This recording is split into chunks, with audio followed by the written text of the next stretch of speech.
Hey y'all, thank you for coming back to Depths and Elsewhere's World where we do pretty much everything. But basically we're gonna be talking about do you feel like I feel? That is the question segment. And of course everybody by now, the shockwaves have went over globally as well as in our state, Atlanta, Georgia, when it comes to the Real Housewives of Atlanta franchise. And all the center of attention of messiness that Phaedra Parks is getting at this time. Okay? I don't know if Kandi can sue her or not for defamation of character, defaming her livelihood, or endangering her livelihood, uh, and just downright being malicious. You know what I'm saying? That's what she should have came out at. But to take it back a little bit further, when the shit hit the fan that Phaedra was the one that started the rumor, I would have just jumped out like a panther on her behind. I would have freaked out in a moment of insanity and got up there and drug a garden too that starts with an H, N, and an E. Okay? I would have drug her for, you know how they say drag you for filth with your words, but I would have been dragging her literally. Okay, nobody could let me off of her. I've been choking her like a python. You know how they crush your bones and stuff. I would have just been choking her. The only thing they could have said was she just latched onto me and wouldn't let me go. But I would have just been dragging her and just latching on her, trying to suck the very life out of her. Okay, that's what I would have did. And Porsha, I just would have had to slap her for good measure, and I would have still had my lawyer to plead me out as being insanity for that. I mean, I just broke from reality at that moment because that is very damaging type of information that you throw on a person that's not true. And she pretty much threw Porsha under the bus, meaning Phaedra, and I don't understand for the life of me why Porsha sat back by her. That would have been another let me get host on Phaedra if I was Porsha. And, Portia was trying to stand her own ground. When she told me, oh, that's what you told me. You need to come clean. This is the time you need to come clean. I'm like, no, we ain't no detergent soap commercial. We don't need nobody to be squeaky clean. We need you to get up off that couch sitting next to her to make a firm statement that you didn't agree with what she said. And then she tried to make you look like a fool, trying to play you like a little sociopath or some kind of person who had to deal with kid gloves. Like, no, honey, you don't understand what I told you. That's not what I said. And see, that would have been a slap across the face or my hands around her throat.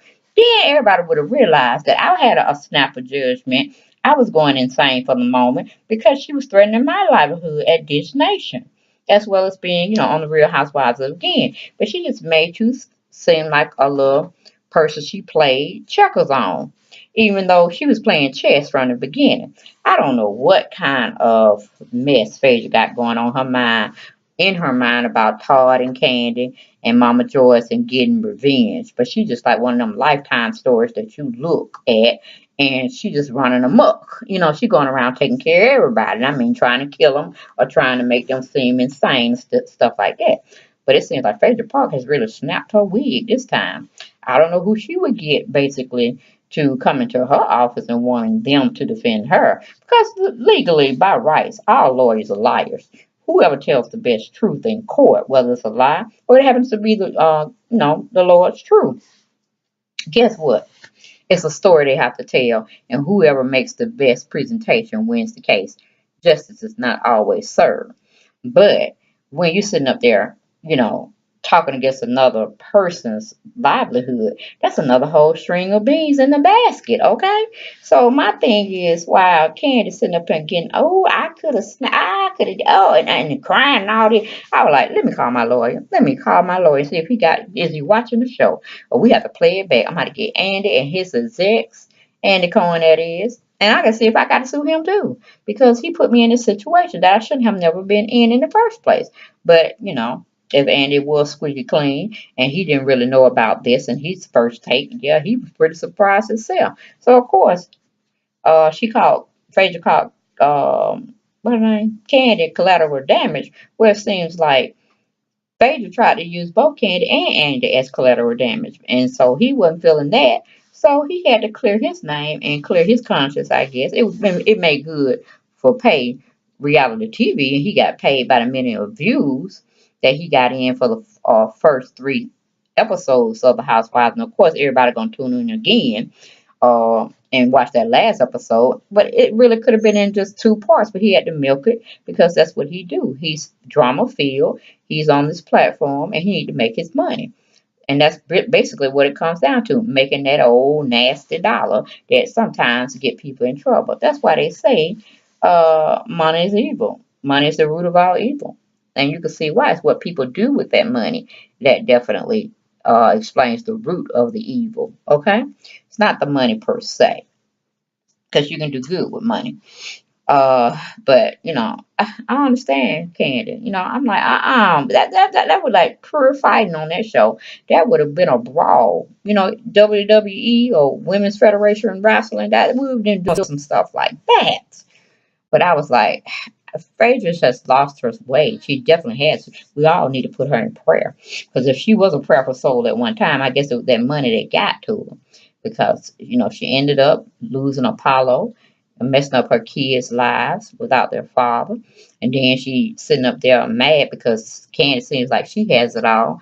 And she was a catalyst for putting Kandi in that happiness spot because she introduced or made Todd go and introduce himself to Kandi, which they end up, being together. I don't know. I'm still waiting to see if Todd is an opportunist. He still has those little traits, but we'll see. We'll see as time goes on.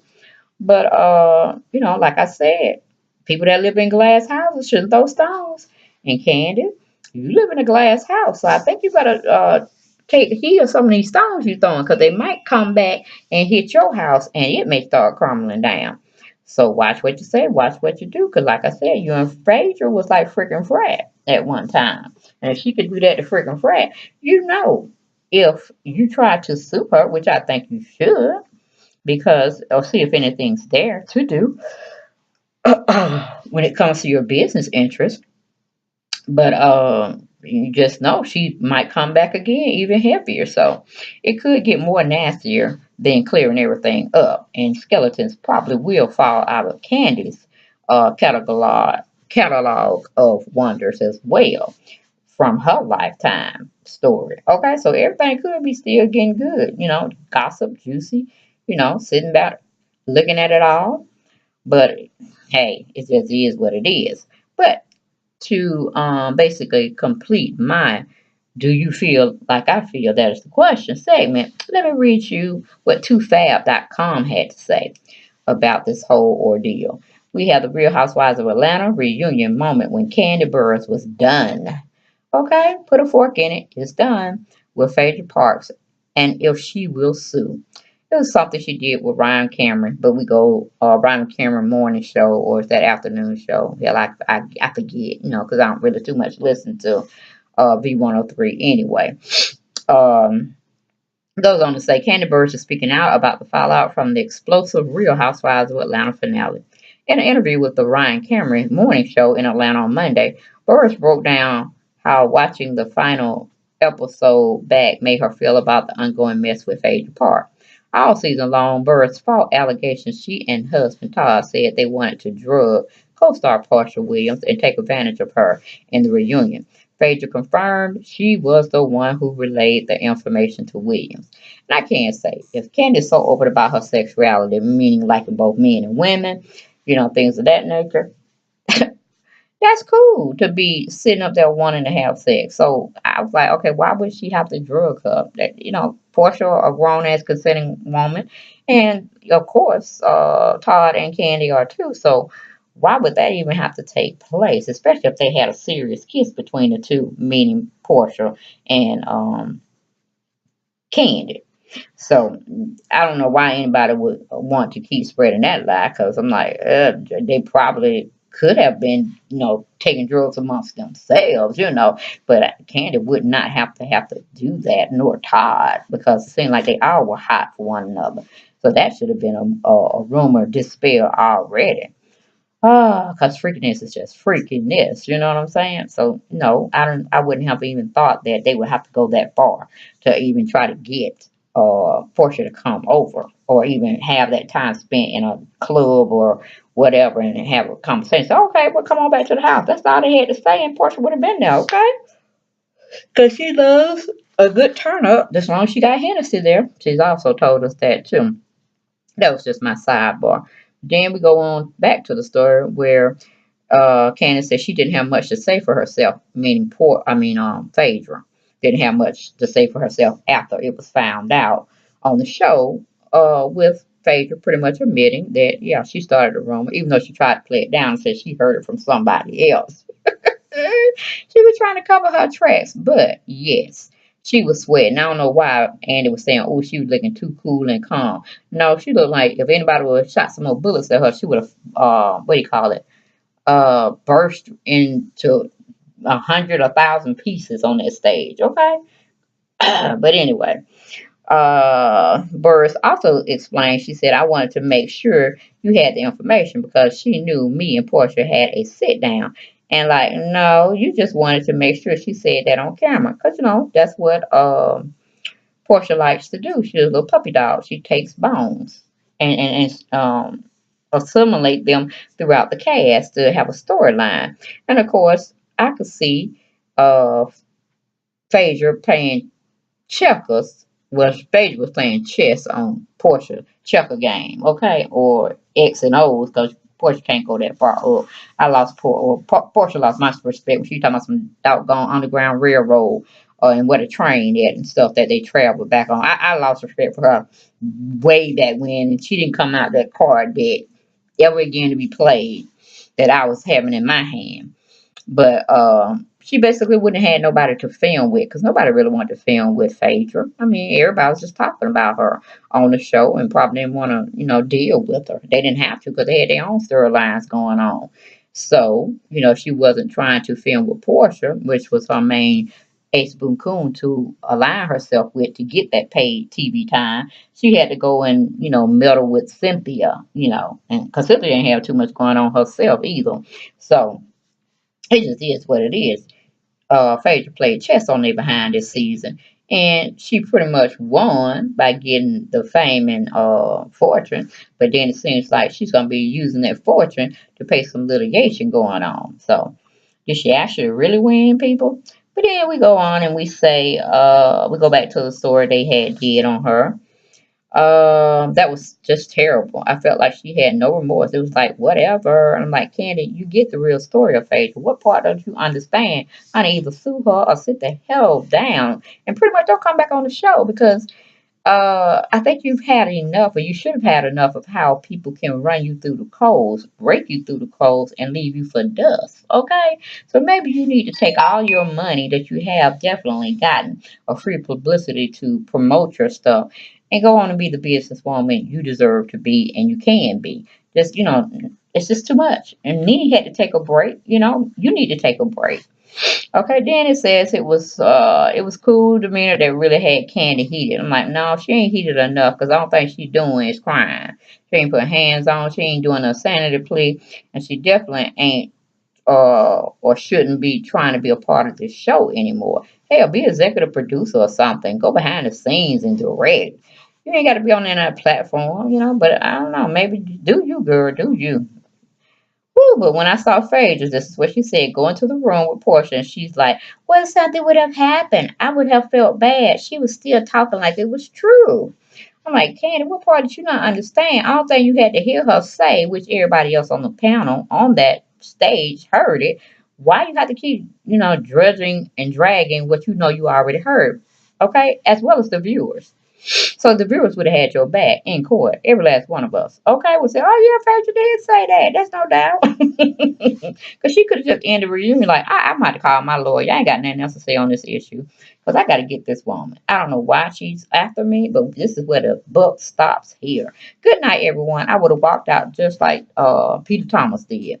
But like I said, don't know if Miss Burrs has any backbone to do what she knows she needs to do. And that would definitely send a message to Phaedra and other attorneys, that practice law that you should not be on TV doing any type of reality shows and trying to make yourself relevant in a ratchet way. Because it would always come out, you will be the loser, you won't have a practice, and you'll be looking stupid amongst your peers as well as any clients that may attempt to come to you. Okay? Then Burst goes and say, I just couldn't believe she did that. I was done. These sorries did not mean nothing. Her face was cold as ice. She had no problem putting those rumors out there. Now, if you know that, Candy, you acknowledge that, then do something about it, okay? Then Ryan goes on to pretty much ask her, well, are you planning on suing Mrs. Parks? Then she said, well, the damage has definitely been done, and I have to talk to my attorneys, and we'll see. I'm like, Candy, stop acting like Phaedra. Just you could have just told Ryan from the beginning. Yes, I'm going to see what type of monies we can get out of her. Cause just like she wanted to hit my pockets, I'm finna hit hers a little more too.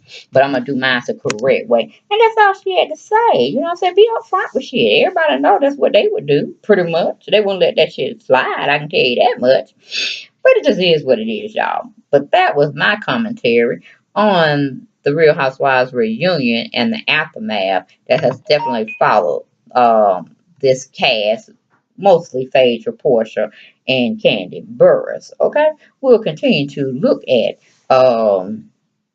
things to prevail after the fact and things to come up with this type of possibly litigation going on between Phaedra Parks and Kandi Burruss. We'll see. And you know I would drop that tea, coffee, or what do you call it? Liqueur for the early afternoon. Oh, y'all. Okay.